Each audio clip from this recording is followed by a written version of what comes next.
Hello, Barry. How are you? Maca. I am excellent, Maca. Good to see you.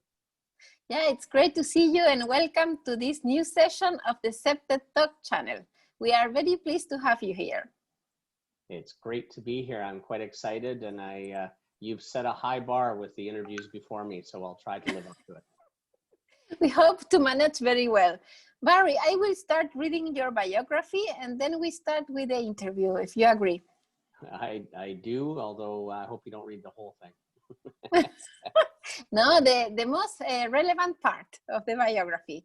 So Barry Davidson is a co-founder and past executive director of the International CPTED Association.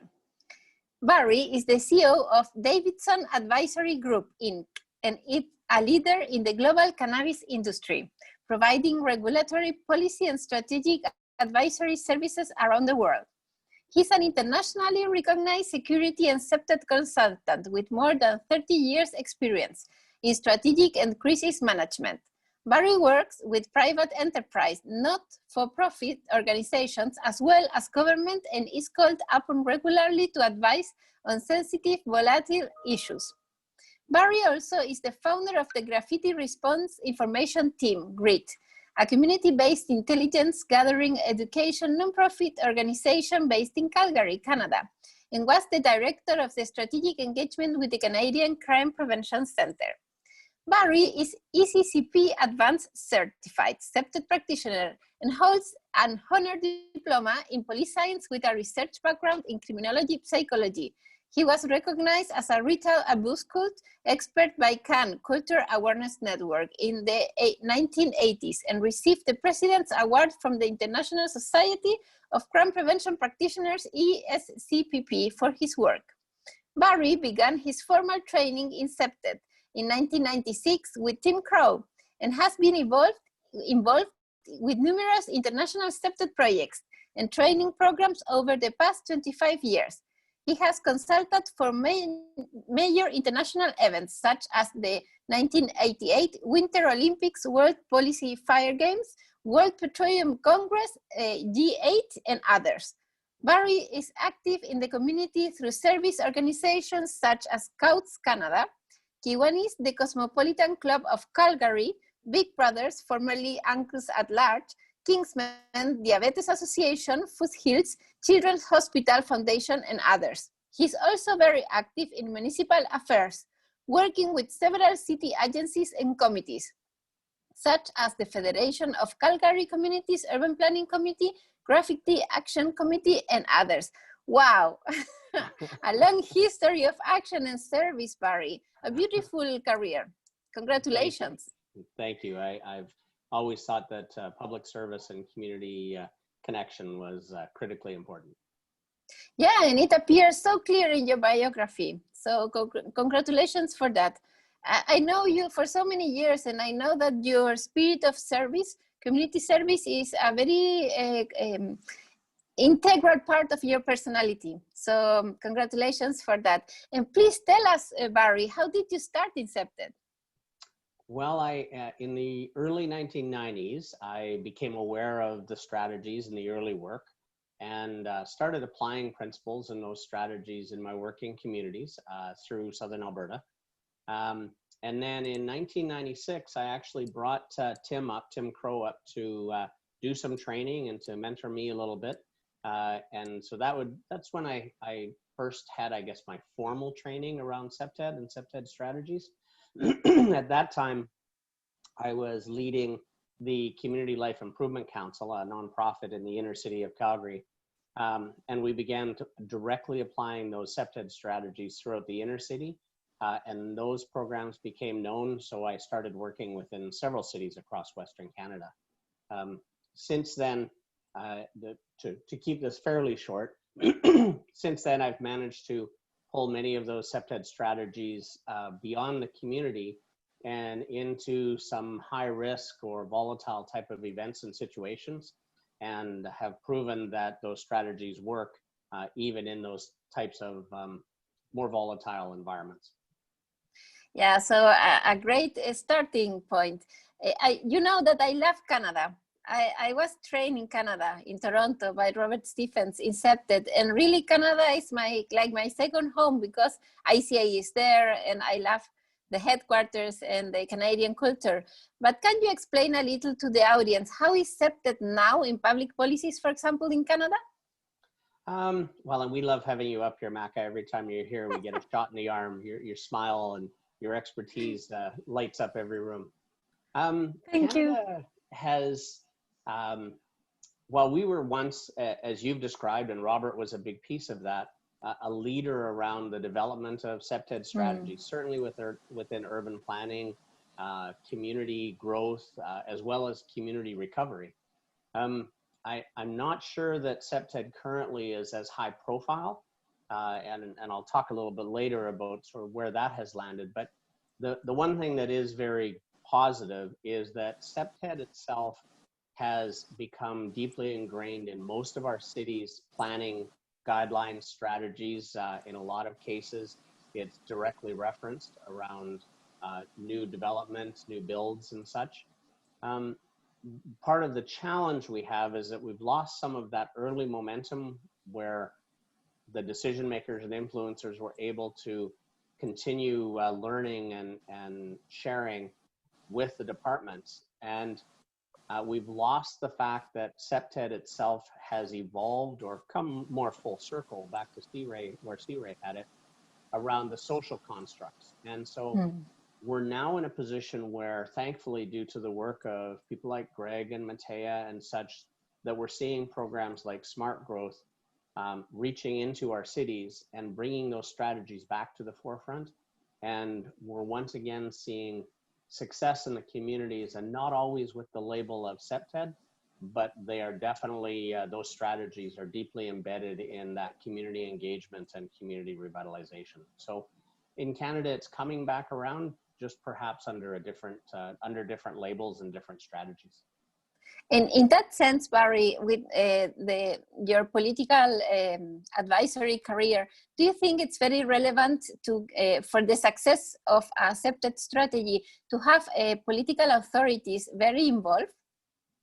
Absolutely, and involved or informed. I mean, there is one of the challenges that many activists and lobbyists struggle with is how far in do the politicians need to reach to be supportive of programs on the ground. And I think that some very careful and strategic thought needs to go into each community project to determine who needs to be there, as well as what their role is, because not every city councilor is going to help you on the ground. Some may hinder you, but it would be fair to say every city councilor and every planning department director need to be informed and aware of CPTED strategies, smart growth strategies, to ensure that the right tools in that toolkit are being applied. Yeah, very good advice, Barry. In that sense, what is the role of ICA? Why did you start at ICA from the beginning? Well, as in anything, no good deed goes unpunished. We, in 1996, Greg Seville, Paul Wong, and I recognized the need to gather like-minded professionals and community leaders to have a 1 or 2 day discussion around how we can spread the information and spread the learnings that we had from projects that were happening across Canada. At that time, CMHC in Canada was bringing several of us in to consult with them. We were seeing planners and planning departments starting to reach out and ask questions. So we decided to put together a workshop, a roundtable style conference. And by the end of those 2 days, we recognized, and everybody in the room, there was about 75 people there. Many of those people are still directly involved in the association. Decided that we needed to put together a formal association to keep this at the forefront and to have a place for that information to reside. So that need is still there, and we have managed to create an excellent opportunity for people to be able to reach out and know where to turn for this kind of information. And that's the value we bring to not just our members, but to communities and and to the people that live within our spaces. Yeah, and how is your perception? Because that foundation moment, now it's a very global institution. So what do you think about that? Well, I'm incredibly proud of where we're at and where you're leading us, because I never would have imagined the impact and the specifics activities that we're doing that are stepping those strategies forward and helping communities. And what is the main value of the institution that that make it possible to spread all around the world? What do you think is the main value of the ICA? Well, I think at its core, I think that the value proposition, if you will, starts with the fact that CPTED and whatever label you want to apply to it, safe growth, designing out crime, they all start at a human level, which is one of the complications to what we do, because unlike many other fields, you can't publish a how-to manual that's going to fit around the world because of the complexities of humanity, the complexities of culture, the complexities of that interpersonal relationships and how those affect a space. So the value that comes out of CPTED, when applied properly, is that there isn't a checklist of here's what you do and that's what you're going to do in every community around the world. There is a set of strategies and a toolbox, if you will, that allows you to pick and choose and adapt that tool that is best suited to the context of what you're working on. Yeah, completely agree. And we could upload evidence about that, because now CPTED is being implemented in India, in South Africa, in South America. We had our past ICA conference in Cancun. That was a very big success. What do you think about that conference, Barry? It was, and I would actually combine that conference as well as the conference we did in Honduras with a clear demonstration of how the ICA and our strategies can be delivered and how we can assist countries through Latin America and around the world in ways that make sense to them. It's not that we're there selling snake oil out the back of a wagon, because we're not there selling anything. We're there bringing wisdom and experience and tools to communities so that the experts on the ground, the people that actually need to know and do know how to fix these, have some additional tools. So the work through Latin America has been amazingly positive and uplifting, because I think we see successes happening all the time and the interest is there. Other areas, I mean, I recall when Australia came on board in such a big way, Australia, New Zealand, and it was very similar in that we saw people recognizing that they knew it in the back of their head. They knew what they needed to do. They just didn't have the tools or the examples, if you will, to be able to carry it forward. And that's what we bring. Yeah, and that's connect with the Umbrella Initiative. Can you explain a little to the audience your perception about the Umbrella Initiative that we are launching globally?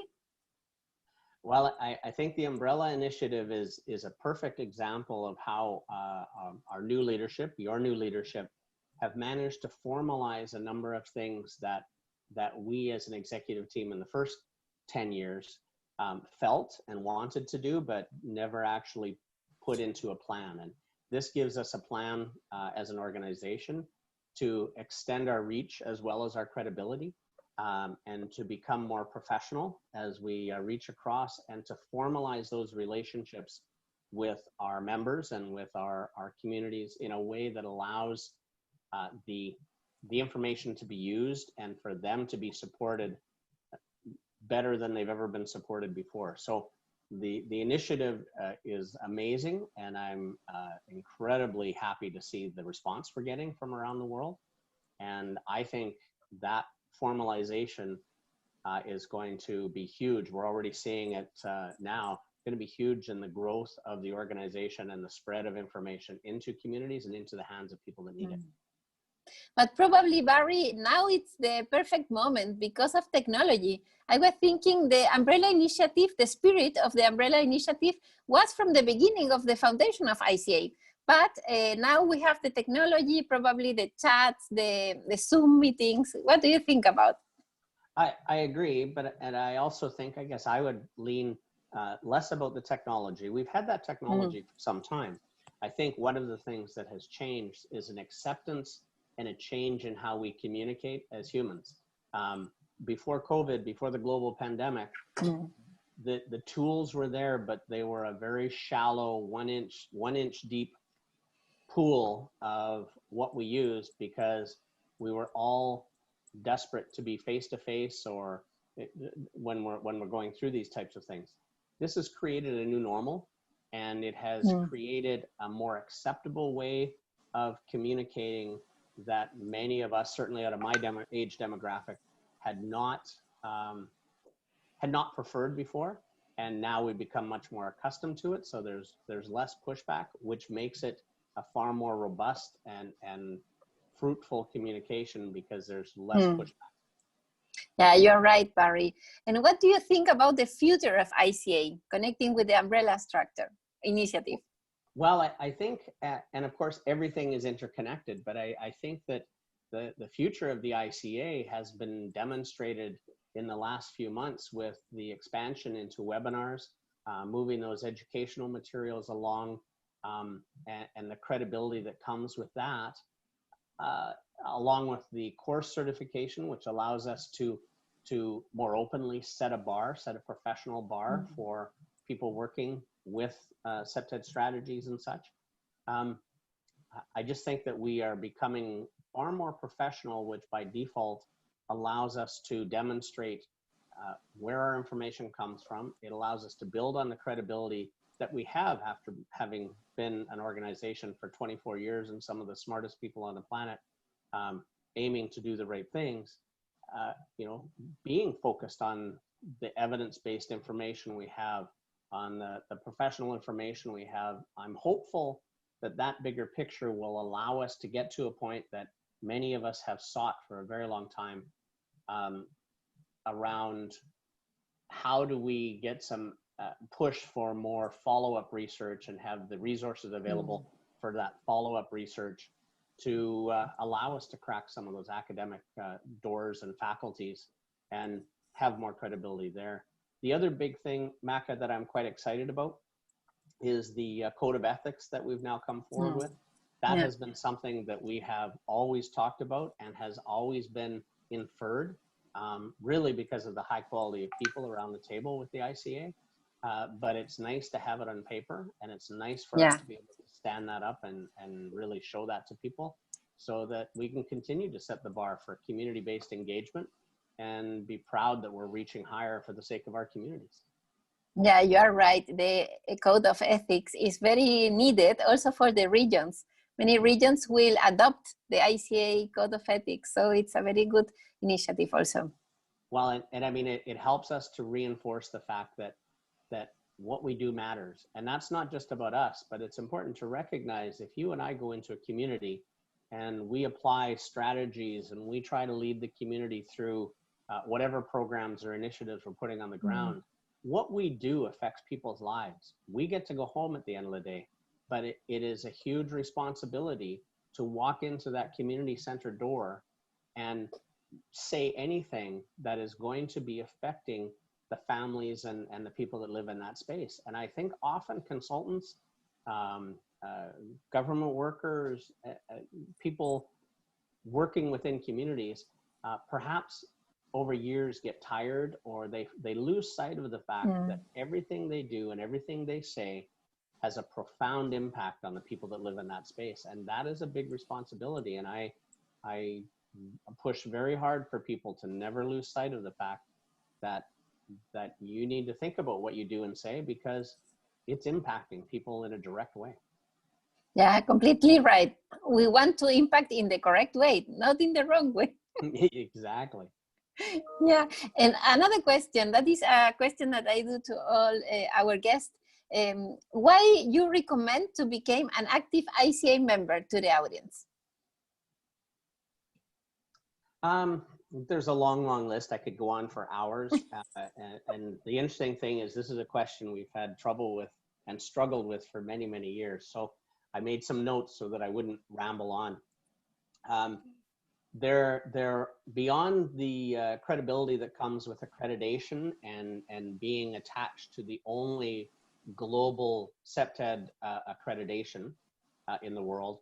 The information and connections that you gain access to within the ICA is unmatched. So you are able to connect with, and soon through conferences and such, connect with truly some of the smartest people in the world with their wisdom, and many of us have a lot of gray hair. So we can share what has worked, hasn't worked, and it helps people to reconnect and understand the value for themselves at a personal level, why that commitment to lifelong learning and growth is empowering and a true sign that you care about what you do and ensure that you deliver the most current and appropriate strategies to each project you work on. Yeah, completely agree. Yes, I promote that also. I promote to all our audience to become an active ICA member. We have many benefits, and also they are listed in our global network, CPTED web. So, absolutely. And as closing remarks, Barry, what do you want to highlight a relevant message for the audience? Well, it's probably more a personal message as I've watched the organization grow and watched the family grow. I'm very proud of what the ICA family has accomplished in the past 24 years. I've got huge hopes and expectations for what is to come. I never lose sight of the fact that anybody can change the world if they have the tools, drive, and heart to make it happen. And I hope that what we are building here as a team it demonstrates that those tools are available. And the other thing is that I love the fact that all of the people I've worked with in communities have that drive and heart, and it fills my heart to know we can bring some of those tools to them to accomplish great things. Yeah, it's a beautiful message, Barry. Thank you so much. If we put the heart in all our work, it will be a much better work. Absolutely, absolutely. So thank you so much for this time, Barry, for your excellent message for the audience. And I want to highlight to the audience also, please to give us a like and to subscribe to our CPTED Talk channel if it is possible. Excellent. Thank you, Maka, for the opportunity. Thank you. Bye-bye, Barry. Bye-bye. See you soon.